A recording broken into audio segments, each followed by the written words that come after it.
Salut tout le monde, j'espère que vous allez bien, que vous passez un bon week-end. Et oui, nous savons que le 11 mai, la France sera en déconfinement. Bon, pour l'instant, il va falloir prendre son mal en patience et rester à la maison. Hein, je vous observe tous là-bas, là, toi derrière ton écran, là derrière ton petit doigt, là, que je suis en train de cibler.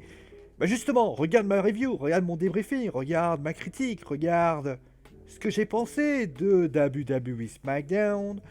Et donc, eh bien, vous savez, ça me fait rire parce que... Enfin, ça me fait rire, non, ça me fait pas rire. Ça me fait rire parce que il y a des gens qui se sont énervés cette semaine. Enfin, ce SmackDown, il y a des gens qui se sont énervés.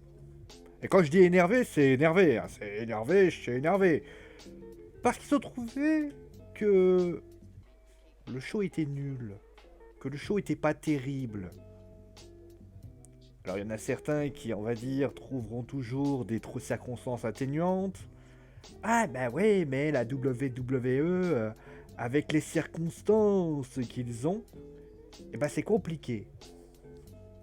Ah mais moi, je fais pas de quartier, donc forcément quand je n'aime pas un truc, je l'ai fait savoir hein, concrètement. Et donc eh bien on va clôturer cette semaine de catch assez folklorique, avec commencer déjà avec le Moment of Bliss. Alors Braun Strowman, franchement, à part le prochain segment dont je vais parler, on va dire la vérité, il y a eu vraiment que de bons segments à la WWE cette semaine, avec notamment voilà un bon segment. C'était simple, mais c'était efficace.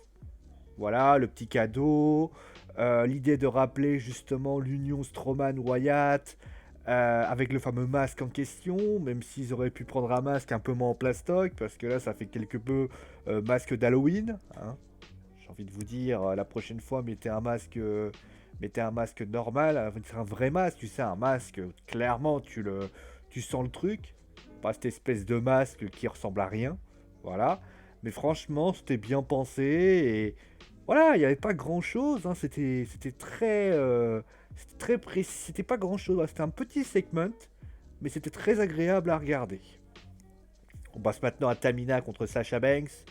Alors je voudrais déjà et c'est de manière assez solennelle et après de manière très sérieuse, je voudrais qu'on prenne le temps de déclarer le décès de Sasha Banks, la Sasha Banks version Legit Boss, la championne, The Boss, celle qui a fait notamment des Iron Women match contre Bayley, contre Charlotte, celle qui a fait le premier Hell in a Cell match, celle qui avait remporté la ceinture plusieurs fois de suite.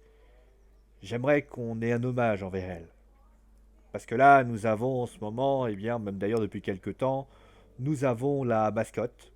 Ah, et la mascotte, hein, je vais te dire, d'un côté, c'est bien, elle est en même effigie que Sangoku de Dragon Ball Super. La mascotte, que j'ai écrit aussi. Ouais, le faire valoir. Bah écoutez, qu'est-ce que je voulais que je vous dise. Même Zelina Vega ou Lana a plus de consistance qu'elle aujourd'hui. Malheureux. Qu'est-ce que vous voulez que je vous dise.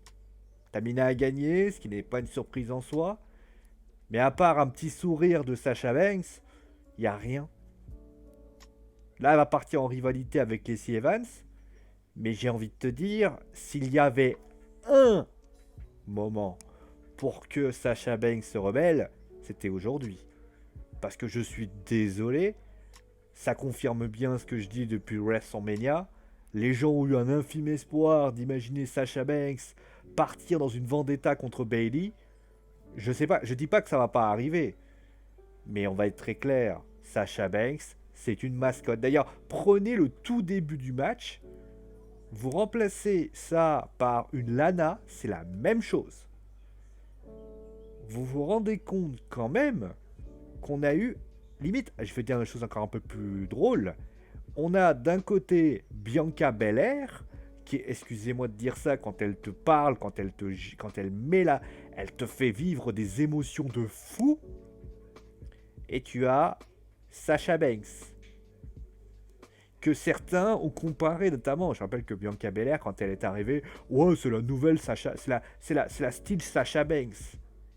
Il y a quoi de Sasha Banks dans Bianca Belair là? La meuf, les deux premiers, elle te donne un t-shirt. Excuse-moi de te dire ça, quel en est l'intérêt? Elle voulait être copine avec elle, c'est ça? C'était quoi le but? Donc je vais être très clair, hein, ça va faire des mois que ça dure. Sacha, d'ailleurs c'est le pire, c'est que Raw, c'est Sacha qui promulgue entre guillemets le heel turn de Bayley.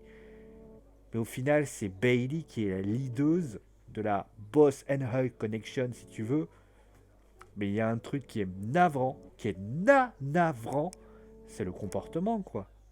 La meuf, elle est placide, elle est monolithique. À part quand elle s'habille sexy, elle n'a rien. Sacha Banks, c'est pas une greluche qui s'habille sexy. Sacha, c'est une. Avant, quand elle s'habillait normal, elle dégageait un style. Elle dégageait une aura. Alors, je sais pas si on la sanctionne de par son comportement qui avait eu lieu juste après WrestleMania 34, 35, pardon. Mais j'ai envie de te dire, quelle déception. Quelle déception, clairement. Mais voilà, elle est en course pour le titre, Tamina, et c'est cool pour elle parce qu'elle le mérite par rapport à ça.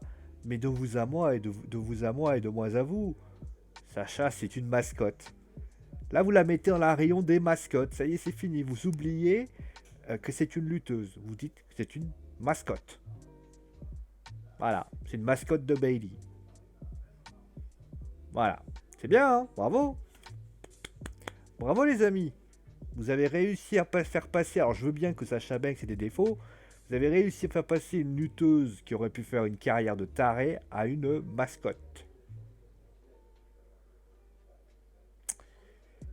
Et je comprends pas pourquoi Sacha se laisse faire comme ça. Quelle est dans là? Alors, tu vas me dire oui, mais elle est mariée avec un. Le gars, il est styliste ou je sais pas quoi.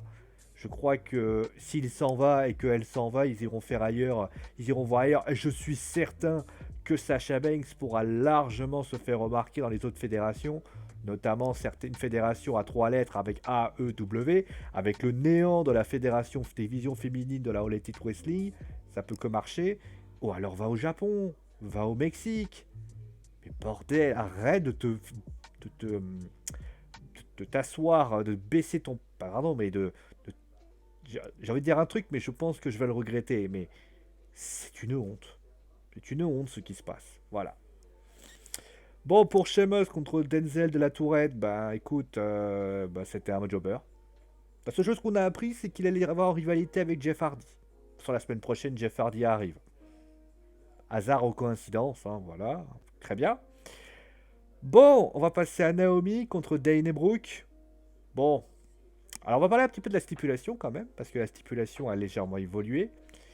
Désormais, c'est le building de la WWE qu'il faut grimper. Alors ça veut dire deux choses. Un, à part s'ils ont un jet privé, une fusée ou le déplacement spontané de Sangoku, clairement, ils ne pourront pas aller directement dans l'arena. Tu peux mettre le match au début, je veux dire, entre le moment où il y a le jet privé et ça, alors tu me diras, c'est possible. C'est possible, ouais, ça veut dire en 30 minutes, il peut pas apparaître. Bon, enfin bref. Tout ça pour dire que c'est une réalité. Ensuite, la deuxième chose, ça veut dire que les matchs sont très longs. Parce que j'imagine que la WWE va bien compenser avec le Money in the Bank pour permettre notamment d'avoir une carte moins réduite, mais beaucoup aussi fournie. Ça peut se tenir, voilà. Par contre, pour le match, alors, clairement, il n'y avait pas d'alchimie entre les deux. Il n'y avait pas d'alchimie. Quand tu imagines que tu as du face versus face, logiquement, tu dois avoir quelque chose qui explose. Et là, ça n'a pas du tout explosé. Alors oui, Naomi a fait quelques petites choses. Dana a fait un powerbomb. Elle a crié dans tous les sens. Allez, allez, allez, allez, allez. Mais sinon, il n'y a rien d'autre. Il n'y avait rien d'intéressant. Il n'y avait rien de consistant. C'était très moyen. Je suis très gentil. Non, c'était pas un bon match. C'était l'anecdotique à fond, quoi. Anecdotique à fond, quoi. C'était très moyen. Je dis que c'est très moyen parce qu'il y a quand même des choses. Notamment le powerbomb, mais les petites prises de Naomi, un petit peu de violence de la part de Dana, mais ça raconte pas grand-chose, quoi. Et j'aimerais d'ailleurs le dire. Je veux dire quelque chose qui va paraître gênant, c'est que Bon, tu fais gagner Dana, bon, félicitations à elle. Mais je pense que c'est surtout pour pouvoir débuter sans doute une rivalité avec Carmella. Parce que je vois pas là autre chose, hein. Sinon le segment d'avant il sert à rien. Mais qu'on soit clair là-dessus, s'il n'y a pas de rivalité Dana-Carmella, si vous pensez, parce que je sais qu'il y en a certains qui vont débouler, ah moi je veux Carmella championne, mais vous réfléchissez 5 minutes. Je l'ai dit à Raw, je crois. Si Dana veut avoir la chance, alors clairement elle était en mode, on avait l'impression d'être en mode ouais j'ai gagné, ouais j'ai gagné, ouais j'ai gagné, ouais j'ai gagné, oh je vais aller à Money in the Bank. Alors enfin, elle a pas respecté les gestes barrières, avec notamment le câlin sur Mike Coco. Ouais j'ai gagné, ouais j'ai gagné, ouais j'ai gagné.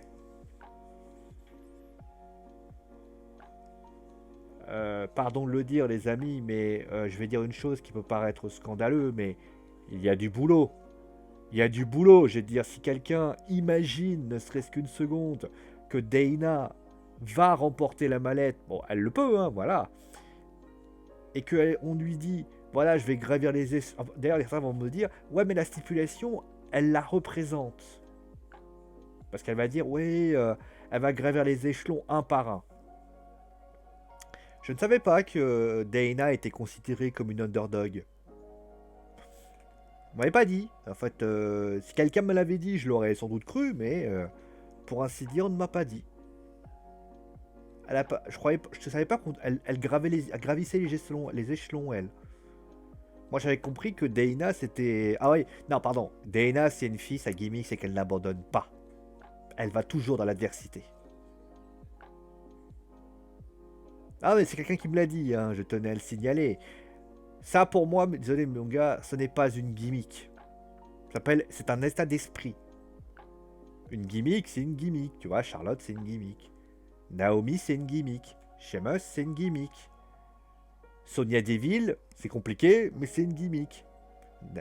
Mandy Rose, c'est une gimmick. Zelina Vega, c'est une gimmick. Dana Brooke, c'est un état d'esprit. Et je sais qu'il y en a certains qui sont fans d'elle à fond, qui est hyper, comme lui, je sais pas, elle vous a fait quoi, mais vous êtes à fond sur elle. Mais moi je suis désolé, il n'y a pas de gimmick, le in-ring il est très limité encore. Alors on va me dire oui, mais moi pour moi en fait ce qu'elle devrait faire, Dana, elle doit, elle est pas, la technique elle en a pas. Quand tu la vois lutter, tu te dis, elle a pas de technique. Alors elle doit se concentrer sur un domaine. Surtout qu'elle part sur du physique avec un soupçon de high fly. Non, soit tu fais du high fly et tu le fais à fond, soit tu fais du physique et tu le fais à fond. Mais il faut que tu te mettes bien ça dans la tête.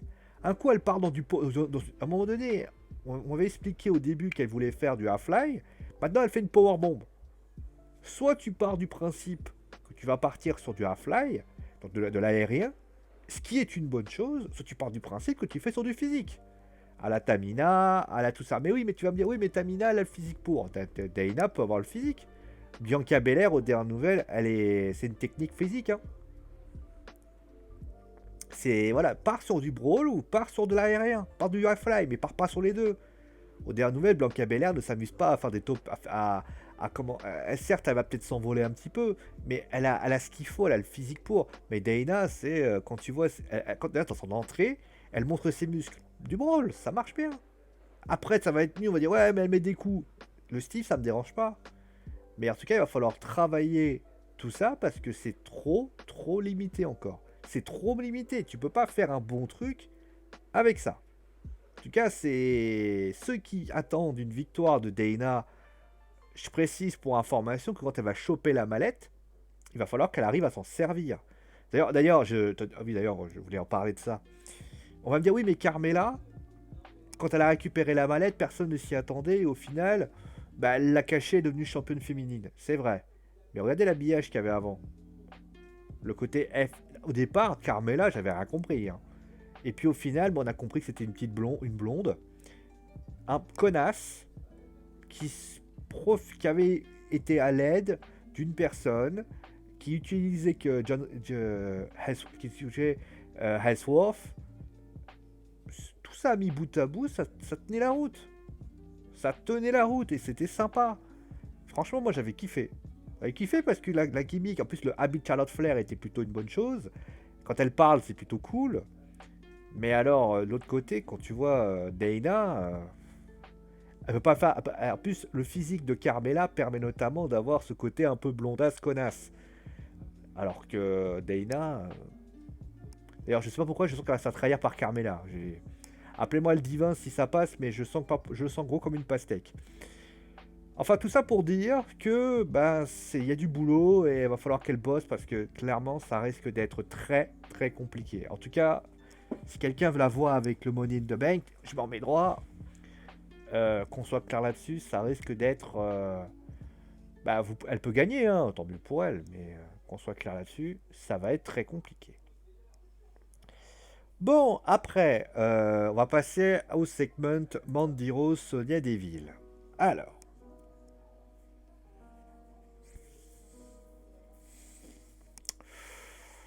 Comment je peux vous l'expliquer sans m'énerver? Ouais, tous les moyens, j'ai m'énervé de toute façon. La WWE, vous me cassez les couilles. Parce que vous avez le don de faire des choses compliquées alors que c'est simple. Vous savez, vous avez une autoroute. C'est comme, vous savez, les gens qui ils peuvent faire 200 km tout droit. Bah là, ils vont tourner à gauche. Ils vont te prendre des petites routes alors que tu sais même pas pourquoi. Il y avait une autoroute, pourquoi vous avez inventé un truc si compliqué? Si j'ai bien compris, alors attends, parce que moi, mon cerveau, il a eu du mal à un moment donné. Au départ, elle arrive, elle arrive. Oh, mais je voulais te taire, je voulais pas, je voulais. Bon, je sais pas porciner, hein, je le fais très mal d'ailleurs. Oui, je voulais te dire que je voulais te dire ce que je ressentais, machin. Et là, tu te dis, bah, elle va lui annoncer qu'elle est amoureuse d'elle, etc. Qu'en réalité, elle a des sentiments pour elle, qu'elle servit d'Odolphe pour attirer son attention, parce qu'elle savait qu'elle n'était pas malade, etc., etc. Et moi, dans ma tête, je me suis dit, bah, pourquoi pas? Mais alors, Sonia, elle est bipolaire, parce que à un moment donné, elle dit, je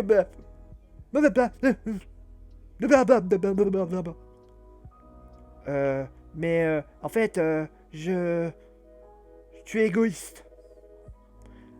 Et vous voyez la tête que j'ai fait? Ah oui, j'étais comme ça en mode. J'étais comme ça, je vous jure, c'est vrai. Hein, j'étais en mode. What? À la limite, t'as une autoroute. Toi, en fait, tu vois, c'est comme le gars qui roule, tu vois, qui roule, qui fait sa voiture, qui roule. Il y a une autoroute, il a juste à aller tout droit. Hein. Il va tourner à gauche. Et tu sais pas pourquoi. Bah, c'est exactement ce qu'a fait Sonia Deville et Mandy Rose. Sonia, elle avait une autoroute. Enfin, la WWE avait une autoroute. Et au final, elle a tourné à droite. Pourquoi? Pourquoi elle a tourné à droite? Moi, j'aurais fait un truc tout simple. Tu fais le début. Bon, le début était long, mais il était sympa. Et là, tu lui dis, écoute, tu veux savoir pourquoi j'ai fait ça? J'ai fait ça parce que, écoute, tout me plaît chez toi. Voilà, poum. Ah, déjà, le téléspectateur, il a compris. En fait, elle a pas fait ça pour, elle a pas fait ça pour Dolph. Elle a fait ça parce qu'elle est amoureuse d'elle. Point. C'est réglé. Dito, Sanso. Tu l'as. Mais t'as juste à dire un truc. Tu fais. Ça fait 5 ans que je suis avec toi. On a commencé à Tough Enough. À chaque fois que je te vois dans les vestiaires, quand tu te changes. Franchement, t'es magnifique. Limite, je suis heureuse. Alors, ah oui, alors, je vais me dire, oui, mais il y a Total Diva. Vous croyez... Alors, juste un truc. Corrigez-moi si je me trompe. Hein. Je crois qu'il y a une poupée russe qui se balade avec, qui s'appelle, je crois, Lana. Qu'on a réussi à faire croire qu'elle n'était pas mariée avec... Elle avait divorcé de Rousseff. Je crois que c'est pas possible de dire à un moment donné, j'ai rompu. Et à un moment donné, je suis sorti avec une autre. On a vu ça sur Total Diva. Ah, elle lui fait des transitions à la con. Mais tu veux que je te dise? J'ai rompu avec elle. Et là, elle te répond. Et à un moment donné, on a rompu. Et tu sais pourquoi? Parce que j'arrête pas de penser à toi. Et voilà, c'est tout. Et à ce moment-là, tu sors à la Mickey James. T'arrives vers elle, tu essaies de la toucher, tu essaies de l'embrasser. Elle fait un pas en arrière. Comme ça. Moi, je vais pas faire un pas en arrière parce que ma chaise est morte. Et ma chaise, elle date de 92. Et à ce moment-là, tu fais ah ouais. Ah ouais. Bah, plus que c'est comme ça, et là, tu penses à la détruire. Et elle y va, et là, Mandy dit, oh, vas-y, va te taper, hein, machin. Et là, Dolph arrive en disant, il fait un peu le mec cool, en fait. Oui, tu sais, elle me l'a dit, en fait, j'étais un peu son Cyrano de Bergerac. C'est moi qui parlais pour elle, etc., etc. Et à ce moment-là, Sonia frappe, et c'est réglé. Eh ben non, les trucs, c'est qu'ils sont partis. Ils ont fait alors, voilà, c'est l'autoroute, ils ont fait ça. Attendez, il y a le logo. Ils ont fait ça. Pourquoi? Pourquoi? Je veux dire, expliquez-moi. C'était si compliqué, mon histoire, elle tient pas la route. Il y a rien de salace dans ce que je viens de raconter. Je parle de beauté. Ah, il est chiant le logo de SmackDown, il est plus gros que celui des autres. Il y a le logo de. Il y a de la beauté, il y a du charme, il y a bien évidemment, ce sont des femmes, ils se changent ensemble. Pas non plus. Et puis, aux dernières nouvelles, Sonia, elle a dû voir des meufs à poil. À un moment donné, c'est pas ça qui la dérange, hein. Parce que pour information, je pense pas que Mandy et Sonia ils disent oh mon dieu, tu es lesbienne, je ne veux pas que tu te changes à côté de moi. Et à la limite, ça peut même être joué dessus. Tu dis bah tu vois, par exemple, un jour, tu m'as dit que un jour, j'ai voulu me changer. Quand j'ai révélé mon homosexualité, je t'ai révélé mon homosexualité, tu m'as quand t'as appris voilà que quand tu as découvert que j'étais homosexuel ou lesbienne, tu dis ça comme tu veux. La première fois que je suis rentré dans les vestiaires, tout le monde m'a regardé et les gens les filles commençaient à se couvrir. La seule qui ne s'est pas couverte, parce que voilà, elles avaient peur, elles se changeaient autre part. La seule qui s'est changée à côté de moi, c'est toi. Voilà, c'est des petites choses qui sont connes, mais ça voulait dire que voilà, tu respectes la communauté lesbienne, etc., etc. Mais moi, je ne savais pas si tu avais des sentiments, peut-être des sentiments là. Après, c'est pas compliqué. Bah non, vous partez vous partez dans une autoroute à fond. Vous. Les nationales, ça va moins vite, hein. Bon, finalement, il va y avoir un match mixte. Sonia va se faire défoncer. Là, je vous l'annonce, hein, c'est la fin de Sonia Deville. Hein, vous l'avez vu dans, allez, 2 3 mois, elle est plus là. Je vous fais le pari. Appelez-moi le divin. Là, ils vont mettre en avant Mandy et Otis parce qu'ils font que ça depuis le début. Ils vont mettre en avant Otis. Dolph Ziggler est juste là pour faire bonne figure le temps que Robert Roode revienne parce que Robert Roode est toujours pas revenu parce que lui il veut pas y revenir, hein, voilà. Mais je vous l'annonce tout de suite. Le jour où Robert Roode revient, Robert, Dolph il part du côté des tag teams et Sonia va se retrouver toute seule et ce sera une sorte de Sarah Logan version SmackDown. Tant qu'elle était avec Mandy, elle était protégée. Mais là, elle pourra rien faire. Son speech, la fin est bien. Parce que ça apporte quelque chose. Mais à part ça, il n'y a rien d'autre. Encore Tucker, il va pouvoir se refaire. Mais là... D'ailleurs, ouais, on a parlé des Fogotosson. Ouais, ça serait bien que Otis revienne vite pour les titres par équipe. Parce que les Fogotosson vont se faire un malin plaisir d'aller lui rendre une petite visite. Enfin, de leur prendre leur place. Si vous voyez ce que je veux dire. Bon, après ce moment assez étrange, on a parlé de Daniel Bryan contre Cesaro. Eh ben, j'ai envie de vous dire, on l'a attendu, mais finalement, le match était bien. Enfin, un match intéressant entre Daniel Bryan et Cesaro. Mais d'un côté, quand tu vois le talent des deux, c'est pas étonnant. Après, moi, je vais vous dire, il y a des gens qui diront toujours pourquoi Cesaro n'est pas mis en avant. Ça restera sans doute un mystère, mais je pense qu'en réalité, il veut même plus être en avant. Je pense dans sa tête, il est dans une optique de dire vas-y, je reste à la WWE. C'est une voie de garage. J'ai pas de souci avec ça. Peut-être que dans. Allez, j'ai même pas. Bon, mon palmarès, il est fait. J'ai remporté des titres. Mais t'es égal. Ah ouais, non, mais moi je vois ça comme ça. Hein. Parce que Cesaro, c'est quoi concrètement? Cesaro, quand tu regardes. Voilà, Cesaro.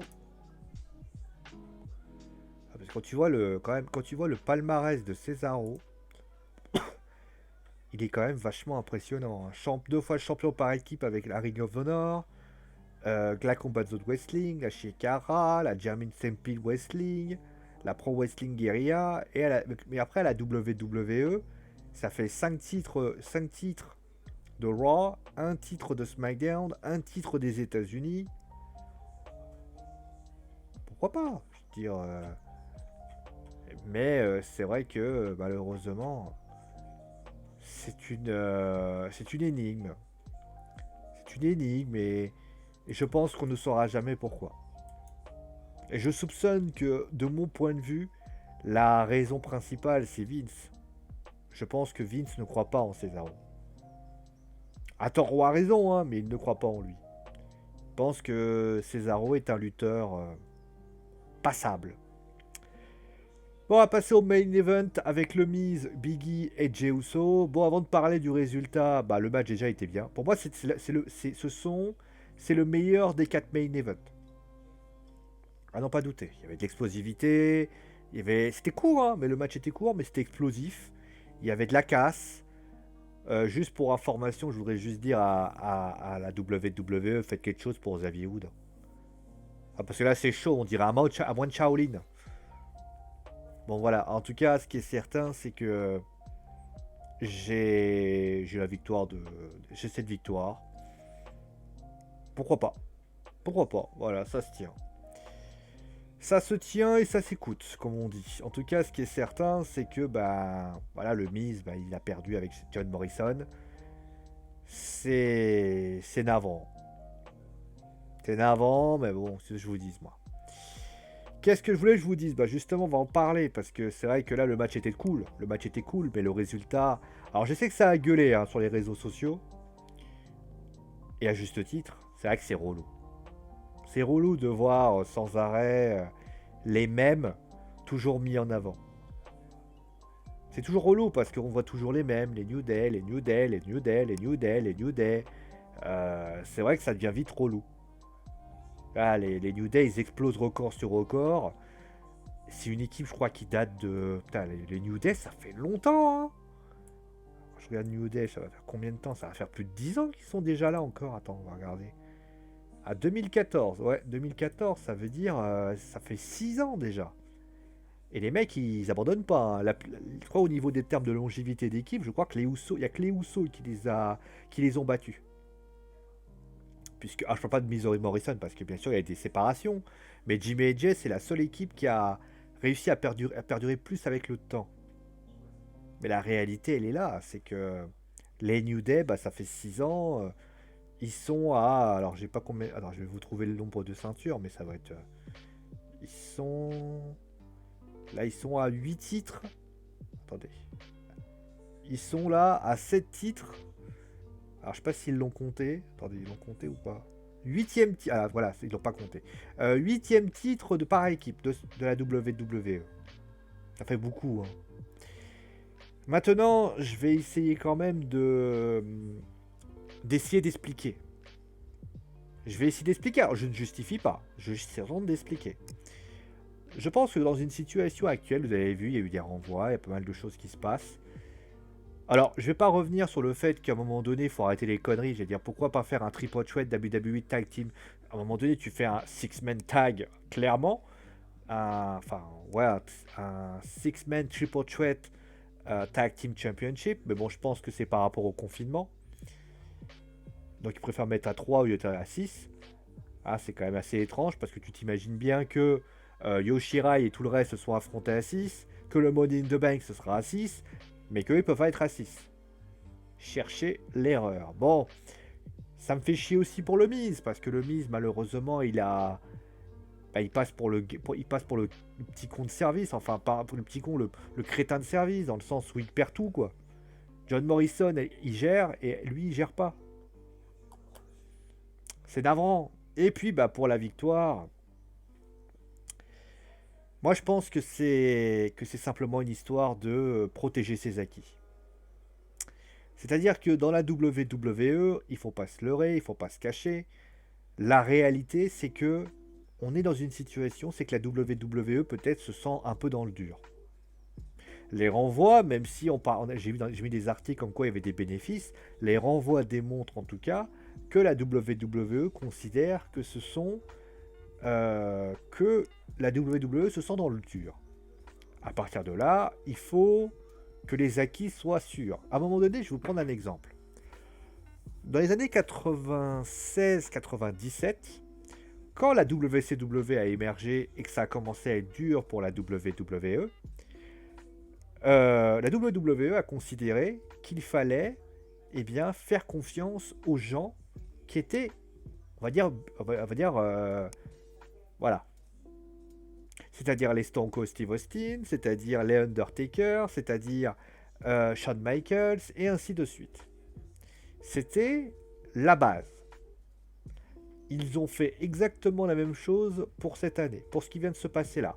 Ils savent, quoi qu'il arrive, que les gamins kiffent les New Day, que les New Day ça fait vendre, que les New Day, ça fera rester des gens devant leur écran, que ça plaira. Alors je sais que ça plaira pas, que les gens vont pas aimer, mais il faut pas oublier que ce sont les Américains qui priment. Quand vous allez sur Twitter, je vais y aller. Voilà. Que je tape. Voilà. New Day WWE. Ah, attendez, il y a un petit message. Le fait de revoir les New Day est trop répétitif. Mais voilà. Bon. Yeah, New Day rocks. Love the New Day. Attendez. Est-ce que je peux pas vous le faire en focus? Voilà, très bien. En magnifique. Bon, c'est mal cadré parce que c'est un peu en live, mais regardez. Ouais, let's hope vision will overreign. Being part of the New Day is a must. Bon, New Day sucks, ok. Bon, New Day rocks, New Day rocks, New Day rocks. Bon, congrats New Day. Bon, ça, c'est peut-être Drew McIntyre. Non, c'est YouTuber, ok. That's a New Day winning the tag team was positivity to the outbreak, etc. Bon, ok. Congrats the New Day of the tag team champion, New Day rocks. On s'en fout. I'm happy they won. I like the New Day always have. Alors, voyez, qui en a marre des New Day, et juste après, bon, shoot, ok, you do realize, et juste après, Henry qui te sort, New Day still work. I'm happy the New Day, but dude, why the leaking? En clair, pourquoi tu... Voilà. Ensuite, tu as World Tag Team Championship, Adana. I do love... Après, on continue. Congratulations the New Day. Alors, oui, il y a des critiques. Mais dans l'ensemble, si on descend. Great moment of the winning, nanana. Hop, New Day. Alors après, il faut make money maker. Vous voyez, c'est ce que je suis en train de vous expliquer. En fait, c'est le money maker. C'est l'envie de faire de l'argent, bien sûr. C'est pour ça. Great win, nanana. New Day are Tag Team Champion again. Every machinery should be nanana. Et après, voilà. Bon, on peut continuer ça pendant des jours. Mais quand vous regardez bien, dans l'ensemble, que ça soit dans le positif ou dans le négatif, ce qui s'est passé a fait réagir. Dans le deuxièmement, les gens veulent et acclament les New Day. Tout ça pour signaler une chose très importante, c'est que si jamais les New Day gagnent, ça fera parler. Parce que on le sait tous, tout le monde est dans une optique de concurrence. C'est, voilà, on fait comme ça. C'est chiant, hein, je sais ce que vous vous dites, c'est chiant parce que, bien évidemment que c'est pas normal, mais vous voyez, tout le monde est content, tout le monde est ravi, tout le monde est joie, tout le monde est allégresse. Pourquoi? Parce que tout le monde considère que les New Day c'est une excellente nouvelle. La vérité, elle est là. Alors, je sais que moi, en tout cas, c'est vrai que c'est chiant. C'est redondant, c'est pénible, c'est relou. Ça, je suis le premier à le reconnaître. Mais vous regardez, je l'ai pas inventé, hein. C'est pas moi qui ai inventé, c'est parce que je voulais vraiment vous montrer ce que les gens ont dit. Mais la réalité, c'est que la WWE pense que les New Day, ce sont des éléments acquis qui font que ça fait du money maker. Autrement dit, tu sais qu'avec eux, il n'y aura jamais de problème. C'est comme ça. C'est comme ça. Je n'ai pas trop d'autres explications à vous faire. Je n'ai pas d'autres explications à vous diverser. La réalité, c'est que les New Day font plus vendre que Miz et Morrison et font peut-être plus vendre que les Usos. Il n'y a que ça, honnêtement. Ça peut pas être pour un côté in-ring, parce que côté in-ring, les trois équipes se valent. Et le Miz a fait d'excellentes prestations d'ailleurs hier. Mais la réalité, elle est là. C'est chiant, c'est relou. Je sais que c'est pas agréable à entendre. Mais de vous à moi, j'ai pas d'autres explications, les enfants. Moi, je suis le premier à reconnaître que c'est n'importe quoi. Que les New Day n'ont pas reporté autant de ceintures. Mais c'est une équipe qui est, de mon point de vue, en tout cas, la WWE considère que c'est une équipe qui, quand on fait appel à eux, seront toujours des acquis précis. Tu sais que ça va vendre. Tu sais que ça... En plus, le in-ring n'est pas dégueulasse. Et leur manière de parler plaît. Donc tu fais confiance à ces personnes. Les Usos, bah, on aime bien, mais sans plus. D'ailleurs, les Usos, je vous parie tout ce que vous voulez, que les Usos vont défier les New Day. Parce que New Day contre Usos, tu sais que ça fait des bons matchs. Après, le Miz et Morrison, on verra ce qu'ils feront dans l'avenir, mais... En plus, il y a les après, ça peut aussi expliquer que les New Day sont juste là des champions de transition pour lancer justement les Forgotten, qui notamment étaient là la semaine dernière, qu'on avait un petit spot cette semaine. Ça peut être toute la raison. Mais là, je vous le donne en mille. Pour moi, c'est une équipe qui... C'est la réalité par rapport à ça. Bon, quel est le bilan de cette émission? Bon, je vais pas le répéter 20 fois, hein, mais je vous le répète quand même, parce que j'adore radoter. Je vais pas faire de cadeau à la WWE, même si ça a des circonstances compliquées. Je l'ai déjà dit, à partir du moment où la WWE a pris la décision de partir dans un truc, de vouloir continuer les shows, quoi qu'il en coûte, quoi qu'il arrive et quoi qu'il se passera, c'est leur problème. Ce n'est pas à moi de dire « Ah ben ouais, mais machin, machin ». À un moment donné, vous avez voulu continuer contre vents et marais avec les conditions sanitaires aussi précaires. Alors on dit maintenant que ça en a enregistré. C'est vos emmerdes, hein. C'est pas les miens. Moi, à la limite, moi je fais que débriefer. Et le débriefing, bah, il va être assez clair. C'est que c'est mieux à la fin. Oui, vous sauvez le show par un main event intéressant. La victoire est discutable. Mais c'est... Ça vole pas haut, quoi. Je sais pas si à la WWE, ils se rendent compte quand même que c'est quand même le petit-fils qui pourrait dire, tient la baraque. Je sais pas si ça les gêne pas un peu, quoi. C'est-à-dire que quand tu vois NXT, Raw et SmackDown, Raw a fait quelque chose de satisfaisant. Bon, c'était pas non plus ouf, mais c'était bien. NXT, c'est bien.